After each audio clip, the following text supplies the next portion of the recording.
السلام عليكم ورحمة الله وبركاته. أهلا وسهلا بحضراتكم. زي ما اتعودتم حلقتنا فيها كل الأحداث اللي تخص الأهلي، فيلا بينا نبدأها مع بعض. قبل ما نبدأ حط لايك للفيديو واعمل اشتراك في القناة لو لسه مش مشترك علشان يجيلك كل جديد. أخبار الأهلي: معظم الأطباء الذي عرض عليهم الأهلي حالة إمام عاشور يتفقون على إجراء اللاعب عملية جراحية خلال الساعات المقبلة. الكابتن محمود الخطيب يتواصل هاتفيا مع إمام عاشور لدعم اللاعب نفسيا ومعنويا بعد إصابته القوية في أفضل فتراته. صحف تنزانيا تصف غياب إمام عاشور عن الأهلي في مواجهة سيمبا التنزاني المرتقبة بالضربة الموجعة للأهلي بعد إصابة الشناوي ورضا سليم وإمام عاشور بخلع في الكتف خلال الفترة الأخيرة. أحد الأطباء الأهلاوية ينصحون لاعبي الأهلي بالعمل على تقوية مناطق الكتف وتجنب السقوط بشكل خاطئ في الملعب. كولر يدرس جديا الاعتماد بشكل أكبر على محمد مجدي قفشة الفترة القادمة ومنحه نفس الواجبات التي كان يقوم بها إمام عاشور قبل إصابته.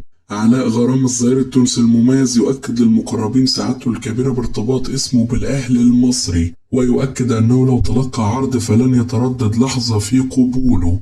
إصابة إمام عاشور تجبر حسام حسن على مخالفة اتفاقه مع كولر والاعتماد على مروان عطية في نهائي كأس العاصمة الإدارية، وذلك بعدما كان الاتفاق على إراحة اللاعب في هذه المواجهة.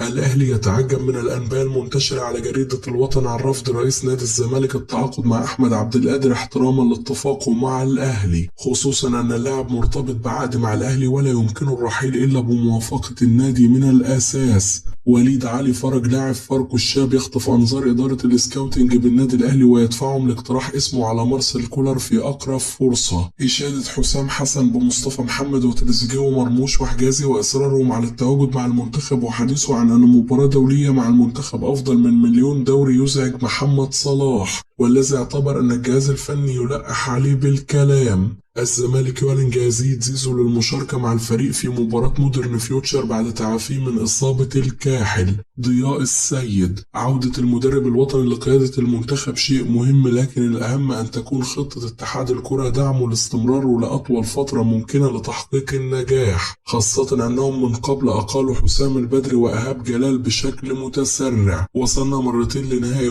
أفريقيا مع كوبر وكروش ولكن لم يكن هناك تتويج، لذلك من المهم أن تكون هناك خطة لجميع المنتخبات طويلة الأجل، وأن يكون هناك إعداد جيد للاعبي الدوري. عدم انتظام مسابقة الدوري ولخبطة المواعيد يضعف من قوة المسابقة. فيتوريا مدرب كبير وله اسمه على مستوى الأندية، لكن مشكلته الوحيدة أنه لم يدرب منتخبات من قبل، والتعامل مع المنتخبات يكون على فترات بعيدة وهو شيء مختلف عن الأندية. في الأندية تستطيع أن تطور من اللاعبين بشكل يومي، لذلك في أول دورة مجمعة لم يكن الأداء على المستوى المطلوب ولم يكن هناك سيطرة. سبب خروجنا من البطولة الأخيرة هو عدم التعامل مع المباريات بالخبرات الكافية. أداء اللاعبين في البطولة لم يكن على أفضل مستوى. محمد عبد المنعم مدافع قوي وأفضل مدافع في مصر وأفريقيا، ولا أرى أن هناك تذبذب في مستواه، وبعض الهفوات واردة وهذا أمر طبيعي ويحدث لأي مدافع. محمد الشناوي مازال يلعب وأتمنى أن يستمر رقم 1 في مصر، لكن وقت أن يقرر خلع القفاز لأعلم من سيكون متألق وحارس المنتخب وقتها. يوجد حراس كثر على الساحة. ربيع ياسين: كلنا في ظهر حسام وإبراهيم حسن وندعم تجربة المدير الفني الوطني، ولا نستطيع تقييم منتخبنا من مباراة واحدة فقط. حسام حسن مطلوب منه بناء جيل جديد، وكلنا متحمسين لتجربة التوأم لأنهم من رموز الكرة المصرية، وواثق في قدرتهم على تكوين جيل جديد يشرف كرة القدم المصرية الفترة القادمة.